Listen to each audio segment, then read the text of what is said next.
श्रोता बंधु साहित्य संस्कृति चिंतन चैनल को आपण मानकु मु स्वागत करुछि।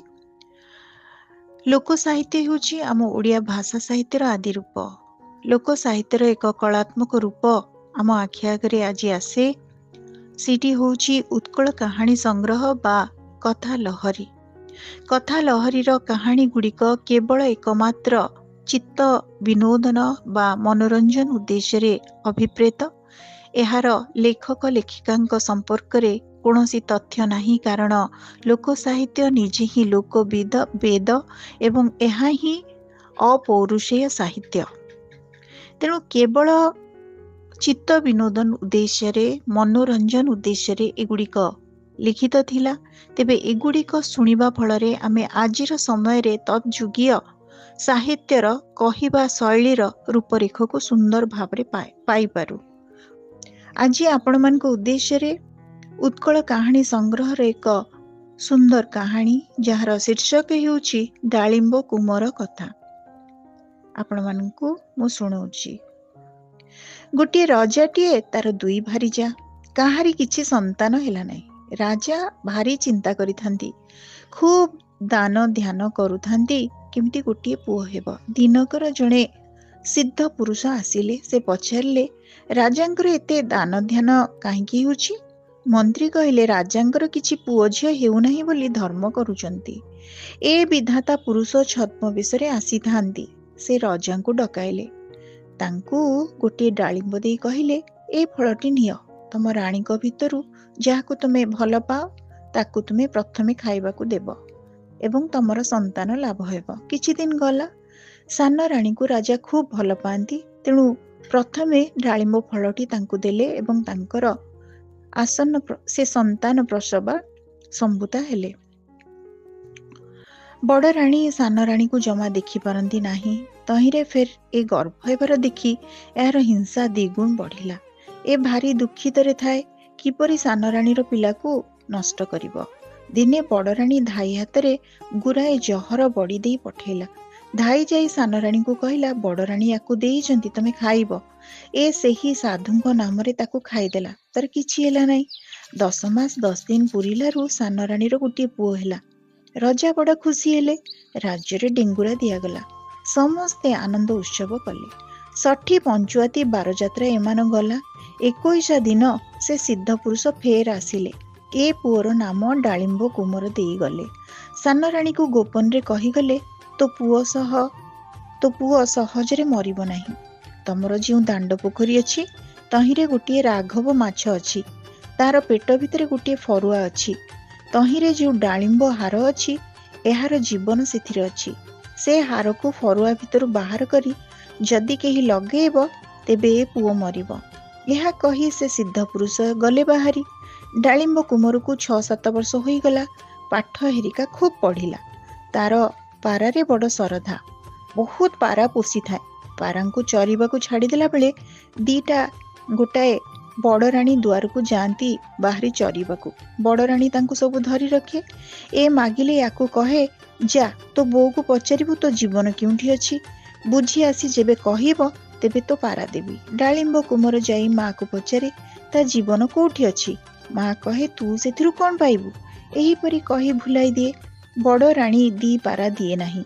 एही परी गोटिए दोटी रखु रखु बड़ राणी सबु पारा जाक रखिदेला। ए मागिला को कहिला, तो जीवन कोठी अछि न कहले मु केभे पारा देबी नाही। तो बोउ जदि कहुची तेबे तू रुसिले से कहिब। ए गला से दिन खाली तले गड़िला। माँ संगे एकजित कला, कह मो जीवन कोठी अछि। माँ कहला, ए कथा तते किए सिखेइछि? ए कहला, मते केही सिखे नाही, मु निजे जानिबी, मते कह। एहीपरि लगे लगे माँ ठारू सबू जानिला या जीवन कोठी अछि। आसी बड़ राणी आगरे सबू कहिदेला। बड़ राणी शुणिला। जिउठू सबू पारा छाड़ीदेला। तही आर दिन बड़ राणी कौन कला ना, धाई हातरे राजांक पाखକୁ खबर देला। कहिला, राजांकु कहिबु बड़ राणीक देह दुख होईछि। दांड बाड़ीरे माछ मरिबे। सेथिरे जो राघव माछ अछि ताकू खाइले तांक देह भल हेब। राजा तो आउ एते कथा जानती नाही। कहले, हौ जाल पका। ବଡ଼ ଜାଲ ଥରେ ବୁଲାଇ ଆଣି ଆଉ ଥରେ ବୁଲାଇ ଆଣିଲା ବେଳକୁ ସେଇ ରାଘବ ମାଛ ପଡ଼ିଲା। ତାକୁ ବଡ଼ ରାଣୀଙ୍କ ଉଆସକୁ ନେଇଗଲେ। ବଡ଼ ରାଣୀ ନିଜେ ସେ ମାଛକୁ କିଳେଇ ବସିଲା। ତାକୁ ଦିଗର କରି କାଟିଦେଲା। ପେଟକୁ ଚିରି ଦେଇ ହାର ଫରୁଆକୁ କାଢ଼ି ରଖିଲା। କହିଲା, ନିଅ, ୟାକୁ କାଟି କୁଟି ତରକାରୀ କର। ଏ ଫରୁଆରୁ ହାରଟିକି କାଢ଼ି ବେକରେ ପକେଇଲା, ଯୋଉଠୁ ତେଣେ ଡାଳିମ କୁମ୍ଭରଟି ମରିଗଲା। ସାନ ରାଣୀ କାନ୍ଦି ଉଠିଲା। ଆଉ ସମସ୍ତେ ଯାଇ ଦେଖନ୍ତି ଯେ ଡାଳିମ କୁମ୍ଭର ମରି ପଡ଼ିଛି। ରାଜା ବଡ଼ ବ୍ୟସ୍ତ ହେଲେ। କହିଲେ, ନିଅ, ତାକୁ ଦାଦା କରି ଦିଅ, ଗୁଆ ଘିଅ ଦାହ କରିଦିଅ, ଗୁଆ ଘିଅ ଚନ୍ଦନ କାଠରେ। ସାନ ରାଣୀ କହିଲା, ମୋ ପୁଅ ପୋଡ଼ା ହେବ ନାହିଁ କି ପୋତା ହେବ ନାହିଁ। ବନସ୍ତ ଭିତରେ ଗୋଟିଏ ଘର ତୋଳା ହେବ। ସେ ଘର ଭିତରେ ସବୁ ଖାଇବା ପଦାର୍ଥ ରହିବ। ସେଠାରେ ନୂଆ ପୋଖରୀ ଖୋଳା ହେବ। ଚାରିପାଖ ଯାକ ପାଚେରୀ ବୁଲିବ। ଫୁଲ ବଗିଚା ହେବ। ମୋ ପୁଅ ସେଇ ଭିତରେ ରହିବ। ସବୁ ସେଇପରି ହେଲା। ଡାଳିମ କୁମ୍ଭରକୁ ନେଲେ ସେମନ୍ତେ ଖଟ ସୁଦ୍ଧା ସେହି ଘରେ ଥୋଇ ଦେଇ ଆସିଲେ। ଇଆଡ଼େ ବଡ଼ ରାଣୀ କ'ଣ କରେ, ସେ ହାରକୁ ଦିନ ଯାକ ଲଗାଏ, ରାତି ହେଲା କ୍ଷଣି ଥୋଇଦିଏ, ରାଜା ଦେଖିବେ ବୋଲି। ଡାଳିମ କୁମ୍ଭର ଦିନ ଯାକ ମରେ, ରାତି ହେଲାରୁ ଜି ଉଠେ। ହାର ଧୋଇଦେଲା କ୍ଷଣି ଉଠି ଖାଏ, ପିଏ, ଫୁଲ ବଗିଚାକୁ ଯାଏ, ବୁଲେ। ଏହିପରି ରାତି ଯାକ କରେ। ସକାଳ ହେଲାରୁ ମରିଶୁଏ। ଆର ଦେଶ ରାଜା ଝିଅ ବରଘର ଲାଗିଲା।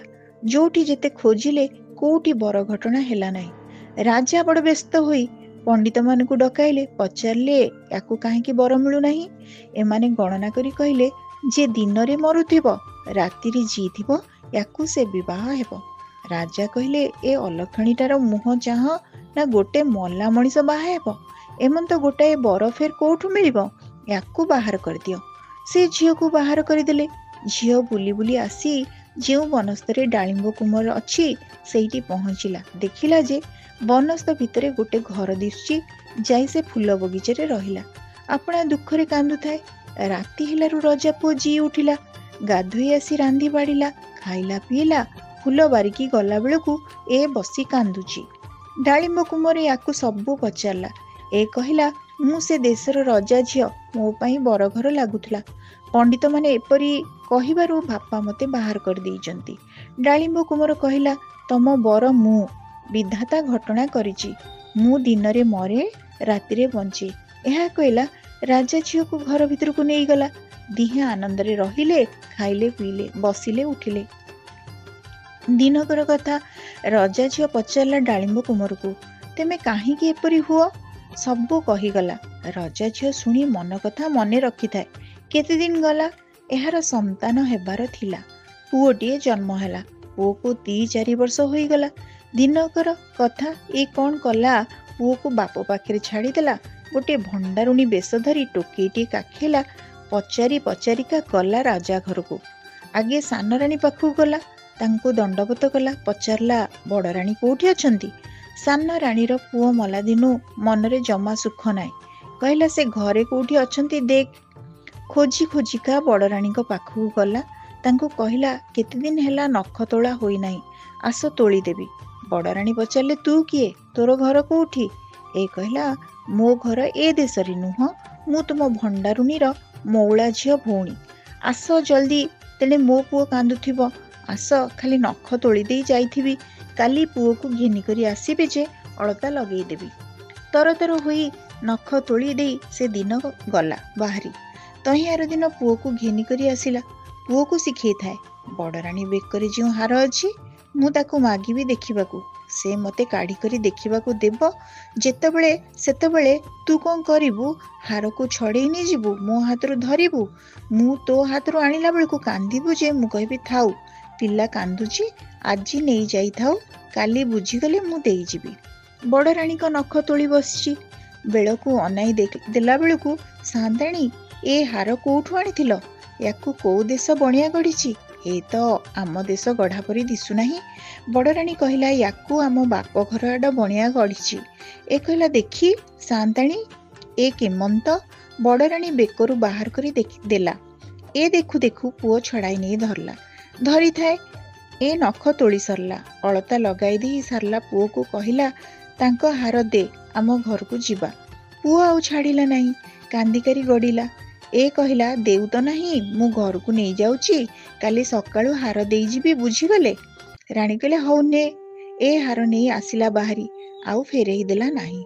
ସେ ଦିନଠାରୁ ଡାଳିମ୍ବ କୁମର ସର୍ବଦା ଜିଇଲା, ଆଉ ମଲା ନାହିଁ। ରାଜାଙ୍କର ମାଳି ଯାଏ ସେଠାକୁ ଫୁଲ ପାଇଁ ସବୁଦିନ। ଯାହା ନିଃଶବ୍ଦ ହୋଇଥିଲା ସେଠାରେ ଏବେ ସର୍ବଦା ଗହଳ ଚହଳ ଲାଗିବାର ଶୁଣିଲା। ଆସି ରାଜାଙ୍କୁ କହିଲା, ମଣିମା, ଗୋଟିଏ କଥା କହିବାକୁ ଭାରି ଭୟ ଲାଗୁଛି।